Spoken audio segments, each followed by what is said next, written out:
Salut tout le monde! Bienvenue au tout premier épisode de l'année 2025 du Balado Miracle. C'est Madeleine qui est avec vous.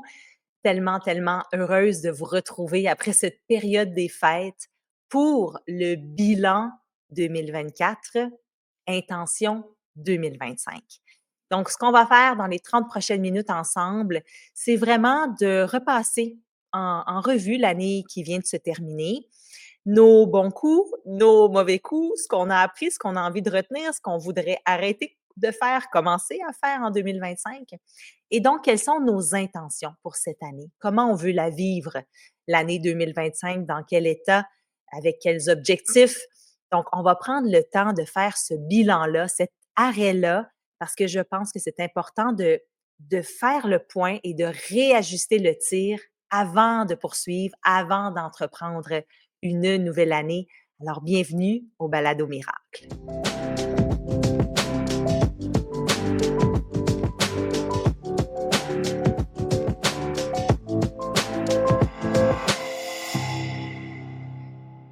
Ah, je sais pas pour vous, mais il me semble que 2024 a été toute une année.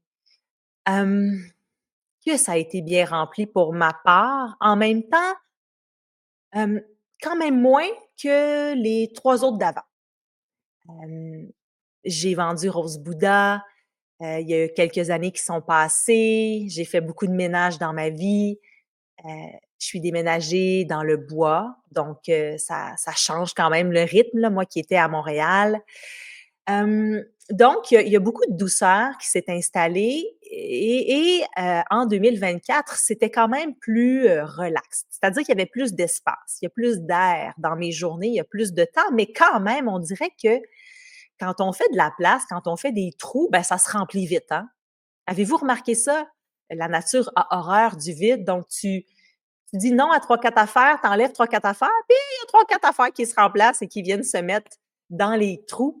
Pas facile de vraiment faire du ménage, puis de se garder du temps pour soi, mais je pense que j'ai réussi à le faire un peu plus cette année que les précédentes.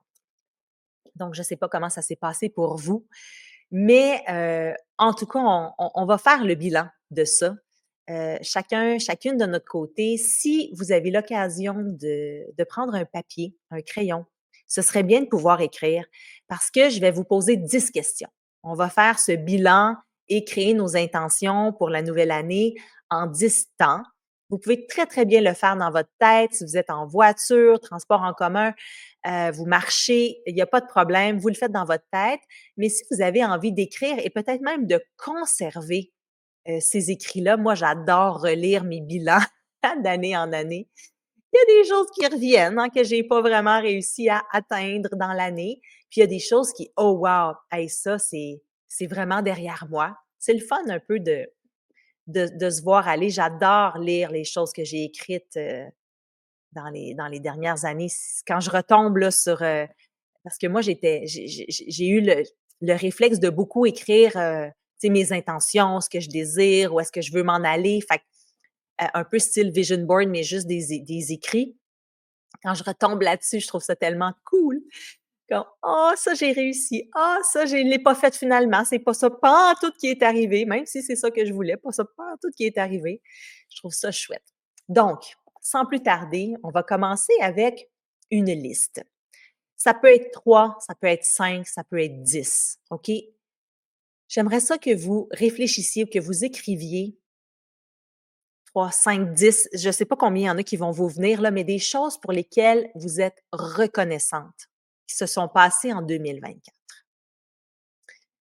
Donc, vous pouvez commencer juste par prendre une bonne grande inspiration, peut-être même 2, 3,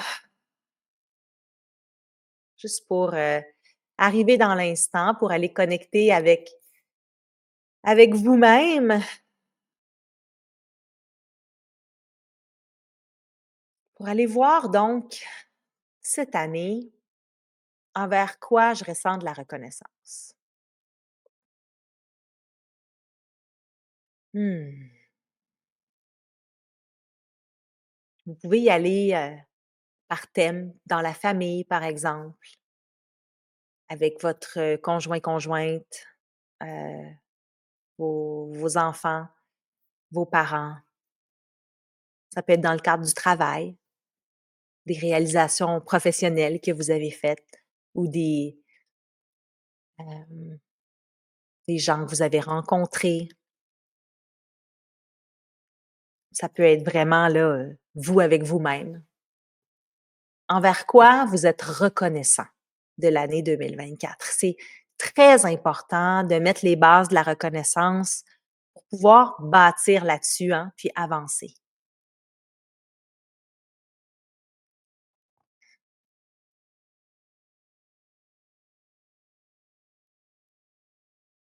Envers quoi je ressens de la gratitude,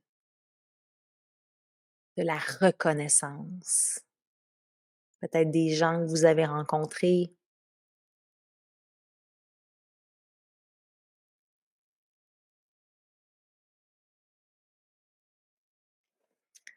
Au besoin, bien sûr, vous pouvez mettre ce balado sur pause et écrire autant que nécessaire.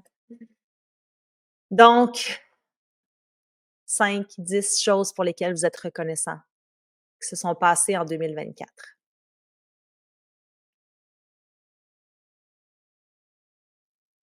Ça peut être tout simple, hein, votre maison, votre foyer, vos animaux de compagnie, les repas que vous avez eus, telle fois où vous avez eu un souper avec votre meilleur ami, toutes sortes de choses, pour lesquelles on est reconnaissant. Même si on se dit: «Et que ça a été tough, c'est une année difficile, une grosse année», il y a plein, plein, plein, vous pourriez en nommer 100 facilement, 1000 choses envers lesquelles vous ressentez de la reconnaissance, puis tourner notre regard vers ce qu'il y a de beau dans notre vie, c'est toujours une bonne façon d'améliorer notre notre état d'esprit, puis éventuellement ce qui se passe autour de nous aussi. Deuxième question, en 2024, donc dans l'année qui vient de se terminer, ça a été quoi votre plus beau moment? Le moment fort de votre année, tu sais, le moment là, que vous pourriez dire: «Ah, 2024, là, ça a été ça. Ça a été ça». Des fois, c'est bien évident, hein, si vous êtes marié, si vous avez eu un enfant, ça peut être très évident,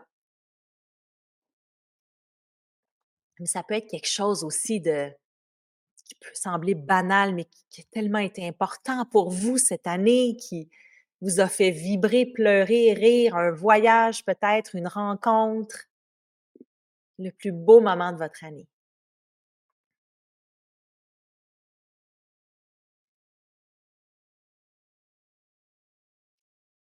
Et dans la même question, j'aimerais que vous réfléchissiez au moment qui a été le plus difficile pour vous cette année. Le moment le plus douloureux peut-être ou, qui peut être peut-être un échec selon vous, quelque chose qui a pas fonctionné ou qui vous a fait beaucoup de mal.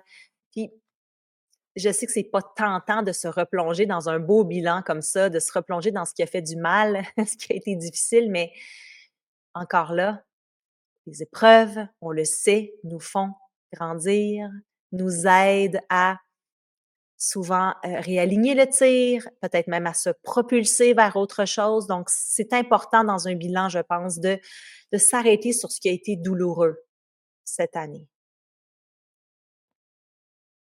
ou qui a été un échec ou qui a vraiment qui a mal été cette année, là. Ça a été tough.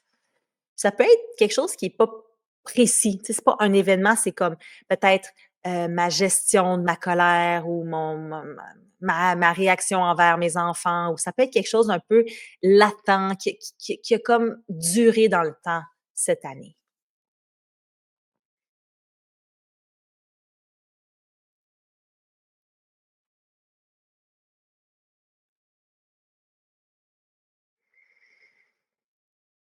Mmh.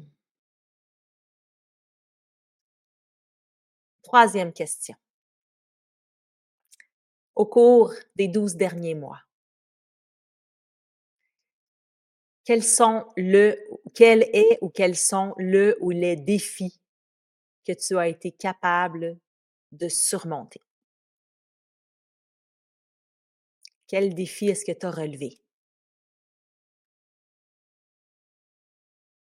Petit défi, moyen défi, très grand défi, ça peut être une année où on est passé à travers, des mauvaises nouvelles, la maladie, un décès, je ne sais trop, mais qui a été vraiment un défi puis qu'on a réussi à relever. Ça peut être effectivement dans le monde professionnel.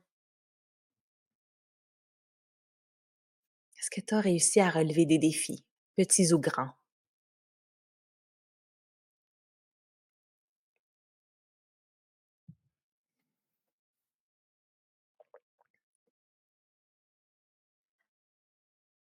Mmh. Ça peut être une question qui est très évidente, hein, parce que cette année, ah, on a relevé un gros défi, pow! On le sait tout de suite. Des fois, c'est comme, j'ai-tu relevé des défis cette année? Alors, on peut aller dans des plus petits défis. Je voulais réaliser ça. Ah, j'ai réussi. Je voulais aller plus au yoga. Ah, j'ai réussi.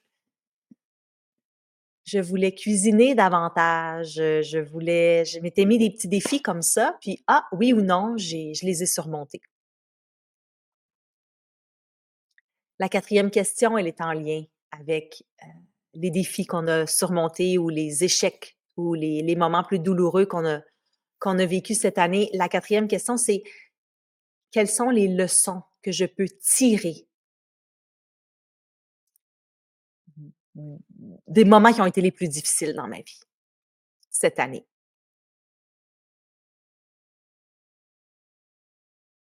Ou quelles sont les leçons que j'ai pu tirer du défi que j'ai rencontré?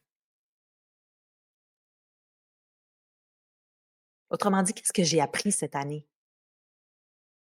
Qu'est-ce que tu as appris cette année?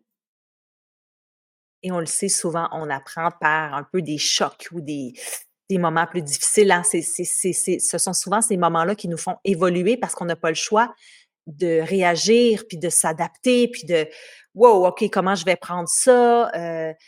Donc automatiquement, ben, ce sont des moments qui nous font évoluer, cheminer. Quelles sont les grandes leçons que j'ai apprises cette année?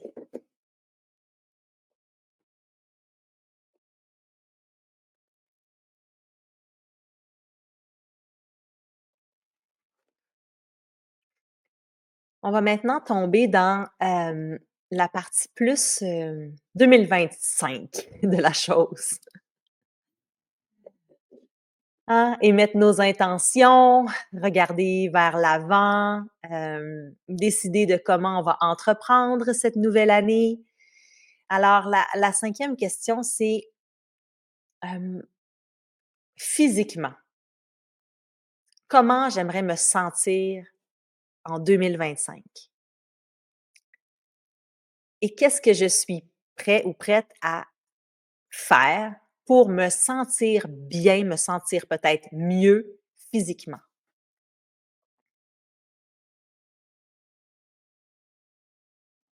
Comment j'aimerais me sentir physiquement, puis qu'est-ce que je suis prêt à faire ou à entreprendre ou à commencer, à faire pour me sentir bien physiquement? Parce qu'on le sait que la santé mentale, hem, est soutenue par la santé physique, hein. Quand on bouge, il y a des bonnes hormones qui sont sécrétées. Quand on médite, il y a des bonnes hormones. Quand on se repose, quand on marche, toutes sortes de, systèmes physiologiques qui se mettent en branle et qui nous font du bien psychologiquement. Donc, il faut être bien physiquement pour être bien psychologiquement. Qu'est-ce que j'ai envie de commencer cette année?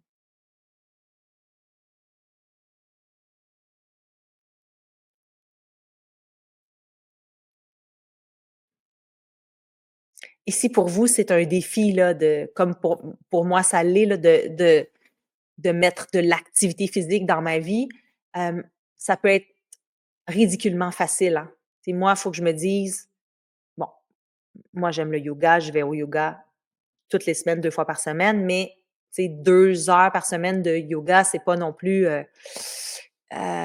si demandant que ça physiquement, donc j'ajoute des marches. J'essaie de faire une petite marche par jour. C'est pas loin, c'est pas long, ça me prend 20 minutes et ça, je réussis à le faire.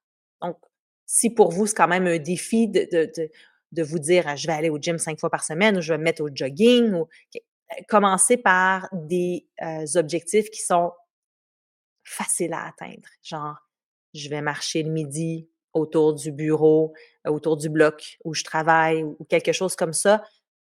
Les objectifs ridiculement faciles, au moins on est capable de les atteindre et ça engendre après ça, hem, le fait qu'on a peut-être envie d'augmenter le temps de marche ou autre. Sixième question, pour ma santé mentale, pour me sentir bien dans ma tête cette année, qu'est-ce que j'ai envie de faire ou de continuer à faire? Pour me sentir bien psychologiquement, mentalement, qu'est-ce que je suis prête à entreprendre, à faire, à instaurer ou à continuer en 2025?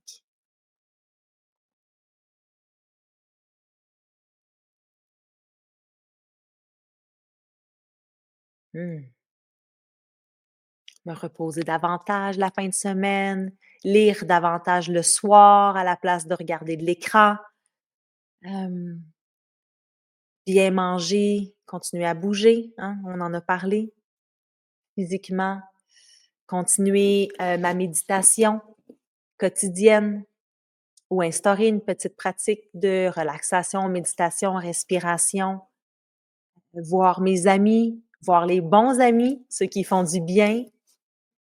Donc, qu'est-ce que j'aurais le goût de faire là, pour me sentir bien mentalement cette année ou qu'est-ce que j'ai besoin de faire? Il y a peut-être du ménage à faire.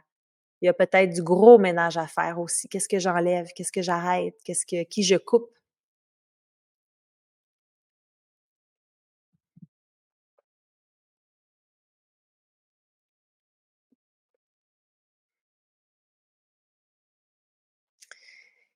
La septième question, c'est, je vous demande de regarder un peu dans le rétroviseur. Je vous demande de regarder derrière vous, dans ce que vous avez, vécu en 2024 et qu'est-ce que vous avez envie de laisser derrière vous? Genre ça, c'est assez. Ça, c'est fini ça. C'est plus pour moi. Qu'est-ce qui va rester en 2024? Mmh? Il y a peut-être beaucoup de choses aussi qu'on veut laisser en 2024.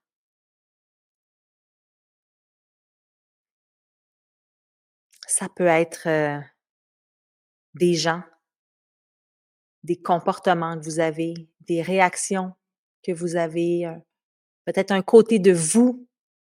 Hein, moi, c'est souvent ça, c'est comme: «Ah, ça là, je suis tannée d'être de même. Ça peux-tu je peux-tu avoir des outils? Je peux-tu lire des livres? Je peux-tu prendre un cours pour essayer d'améliorer, par exemple, cette partie de moi?» Hem, ça peut être une mauvaise habitude qu'on a envie d'arrêter. Alors, qu'est-ce qui va rester dans 2024? Qui a pas besoin de me suivre en 2025?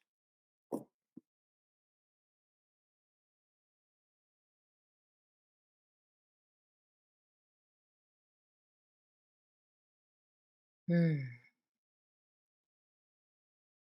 Merci de rester en 2024. Je n'ai plus besoin de toi. Peut-être que tu m'as appris quelque chose en 2024, mais là, je l'ai compris, puis je veux poursuivre mon chemin sans toi. Huitième question, super important. Comment aimerais-tu te sentir au quotidien en 2025? Tu peux penser à ton réveil, par exemple. Quand tu te réveilles le matin, comment tu veux te sentir? Dans quel état d'esprit tu veux être? En retard, stressé, frustré, une bouchée de toast et on part? Ou énergisé, reposé, motivé, joyeuse, joyeuse? Comment tu veux te sentir le matin? Parce que ça aide à établir comment on veut se sentir au quotidien. Qu'est-ce qu'on veut développer?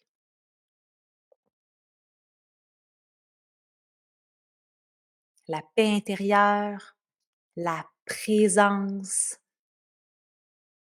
la joie, le calme, l'énergie, péter le feu. Comment tu aimerais te sentir au quotidien en 2025? Mmh? Et qu'est-ce que je peux faire pour me sentir comme ça? Parce que si je veux me sentir en paix et joyeuse, puis que je suis frustrée puis stressée, ben, il va falloir que je fasse quelques petits changements dans ma vie, n'est-ce pas? On est loin là, entre ce que je désire puis ce que je vis. Donc à ce moment-là, il y a une belle réflexion à avoir sur: «Oh boy, on est loin du compte. Qu'est-ce que je vais faire?» Ça peut pas durer comme ça. J'ai besoin d'être calme, puis je suis stressée, j'ai besoin d'être joyeuse, puis je suis en crise. Alors, il f ça là, c'est un signal d'alarme, c'est un drapeau rouge. Je dois changer des choses dans ma vie. Je dois m'asseoir, puis réfléchir, puis écrire, puis amener des changements dans mon quotidien. 9e question. On va se créer un mantra pour 2025. Donc une intention sous forme d'une phrase, d'un mantra qu'on va écrire. Si vous êtes en voiture, vous allez l'écrire quand vous allez rentrer à la maison et qu'on va, essayer de se rappeler, de se remémorer, de répéter afin de vraiment, en créer, une réalité, faire de ce mantra, de cette intention, une réalité. Alors afin de créer notre mantra, on va juste, respirer un tout petit peu ensemble. Si vous êtes dans un endroit où vous pouvez fermer les yeux, faites-le, sinon il y a pas de problème, vous pouvez garder les yeux ouverts, mais on va prendre 3 longues, lentes, profondes inspirations. Connectez vraiment au souffle, OK? À l'air qui entre, l'air qui ressort, à l'aspect physique de la chose. Connectez à vous, à votre cœur, peut-être au battement du cœur.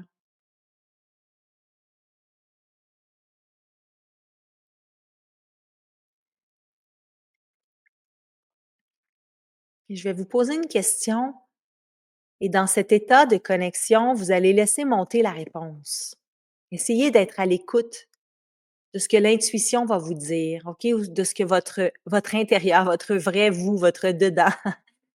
Pas trop le mental, là, plus le cœur, OK? Ce que le cœur va dire, ce que l'intuition va dire.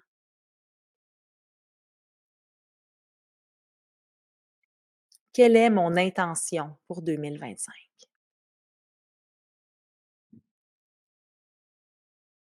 Qu'est-ce que je veux créer en 2025 ou comment je veux me sentir en 2025? Puis je vous laisse écouter la réponse.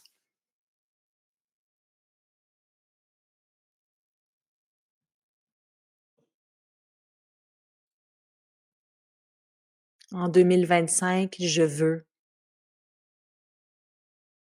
ou je vais, ou je suis. Peut-être pas «je veux», parce que «je veux», ça fait un peu comme si on l'a pas. On va établir notre mantra dans le présent.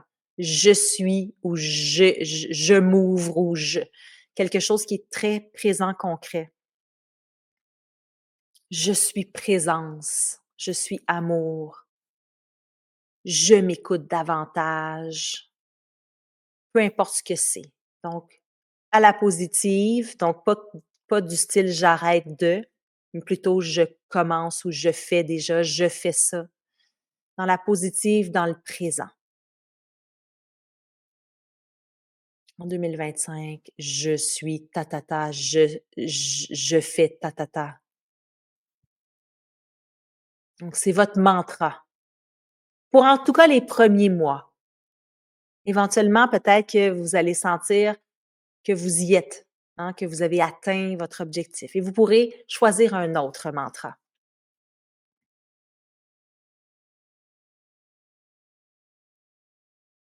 En 2025, je suis calme, je suis présente, je suis amour. Ou ça peut être là, je vous parle de ça, c'est moi, là. Ça, c'est vraiment moi, c'est ça que je veux pour 2025. ou ça peut être: «J'ai mon emploi de rêve et je suis dans l'abondance», ou «Je partage ma vie avec la personne que j'aime». Alors, vous pouvez établir votre intention, puis il peut y avoir 3-4 affaires là-dedans, hein, et allez-y là. Vous pouvez en mettre épais là. Travail, amour, famille, abondance, name it. Ça peut aussi être: «En 2025, je m'ouvre à ce que l'univers a de beau à m'envoyer». Je ne sais peut-être pas exactement c'est quoi, mais let's go. Je suis ouverte, je veux, let's go l'abondance, envoie-moi tout ce dont tu penses que j'ai besoin, univers. Très général ou très pointu. Et la 10e et dernière question,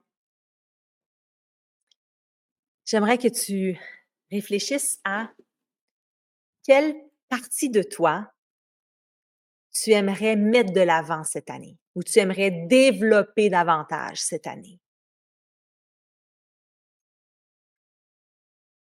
Quelle partie de toi tu aimerais développer davantage cette année? Mmh.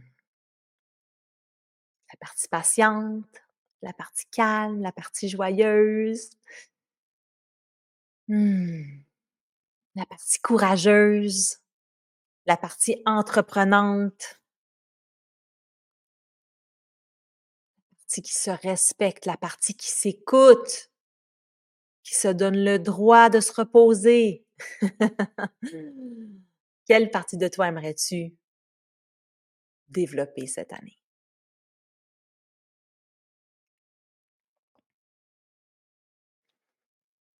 Mmh. Donc, on a fait un beau bilan. On a vraiment passé au peigne fin l'année qui vient de se terminer. On a établi nos intentions pour 2025. On est ouvert, ouverte. Tout ce qu'il y a de beau dans notre vie, tout ce qui pourrait se présenter et qu'on ne sait peut-être même pas qu'on a besoin. Alors ça, c'est une leçon que j'ai apprise. Des fois, on demande quelque chose: «Ah, je veux ça, je veux tel job». Tu sais, moi, je veux telle affaire. Moi, je voulais travailler en télé, je voulais telle émission de radio, telle émission de télé. La vie m'a envoyé une compagnie de leggings. Écoute, ça venait de nulle part cette affaire-là, là. J'ai pas étudié en mode, j'étais pas j'étais pas là-dedans pantoute, le textile et la couture. La vie m'envoie bang une idée. Hey, wow, ces leggings-là sont extraordinaires, sont faits avec des bouteilles de plastique recyclées. Hein, on essaye ça. Et ma vie a complètement basculé. Je me suis lancée là-dedans, je me suis mis dans la méditation, dans le yoga. J'ai vendu ma compagnie, j'ai fait de l'argent. J'ai pu faire ce que je veux maintenant dans la vie. J'ai décidé de faire des retraites parce que c'est ce que j'aime le plus, être avec vous, enseigner parce que vous m'apprenez plus que je vous apprends. Et j'ai créé la grande retraite. Écoute, je je pouvais pas demander à l'univers: «Envoie-moi une compagnie de leggings». Je le savais même pas que je voulais ça. Mais j'ai demandé à l'univers, moi là, ce que je disais, c'est: «J'ai un emploi parfait, merveilleux, satisfaisant et bien rémunéré». C'est ça que je disais. J'ai un emploi parfait, merveilleux, satisfaisant et bien rémunéré. Je disais pas qu'est-ce que je voulais comme emploi et je disais: «Je suis ouverte à tout ce que l'univers a de beau à m'envoyer et de merveilleux à m'envoyer». Donc, c'est comme si j'ai fait de la place au lieu d'être stickée sur: «OK, je veux telle émission, je veux être comme telle animatrice, je veux ça, je veux ça». J'étais très, très ouverte. On m'a envoyé quelque chose complètement champ gauche qui a fait de ma vie la vie extraordinaire que je mène avec plein de problèmes aussi, exactement comme vous autres. Mais je veux dire, j'ai réussi avec cette ouverture-là, puis beaucoup d'intuition, puis de peut-être de chance mélangée à ça, puis de bonnes décisions, à créer vraiment ma vie de rêve. Ma vie de rêve, mon travail de rêve. Écoute, j'anime un balado avec vous. Je tripe le magazine, les retraites, miracles, mes enfants, la vie dans le bois. Donc, mon message, c'est soyez ouverts à tout ce qui peut vous être envoyé de beau, même si vous ne savez pas exactement ce dont vous avez besoin et même, je vous dirais, on ne le sait pas exactement de quoi on a besoin. Mais on est ouvert, on accueille, puis on garde nos antennes allumées et ça va être la plus belle année de votre vie. Moi, je me dis toujours ça. Cette année, c'est la plus belle année de ma vie. Savez-vous pourquoi c'est la plus belle année de votre vie? parce que c'est le moment présent. C'est la plus belle année de votre vie, ça va être cette année, ça va être les rencontres que vous allez faire, ça va être la plus belle année de votre vie parce que c'est la plus importante, c'est celle que vous êtes en train de vivre. Mmh.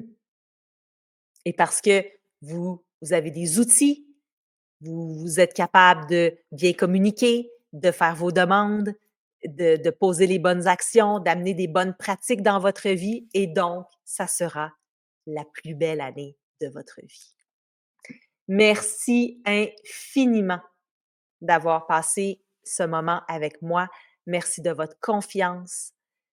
Vous pouvez toujours me rejoindre très facilement. Vous pouvez me trouver sur les réseaux sociaux. Si vous avez des questions pour moi, je suis là. En espérant vous voir soit dans une retraite, j'ai des belles retraites silencieuses cet hiver, une à Québec, une à Eastman, 3 jours de silence. Il n'y a rien de tel pour aller voir ce qui se passe en dedans et pour grandir, évoluer, avancer. C'est incroyable. Et sinon, ben, on se voit à la montagne en juin à la grande retraite miracle.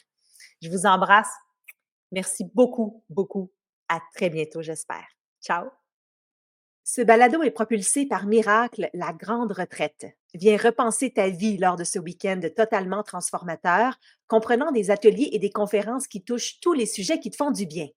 Psychologie, santé mentale, neurosciences, sonothérapie, qigong, yoga hormonal, méditation en montagne, écriture inspirée, intuition, reiki, gestion des émotions et tellement plus.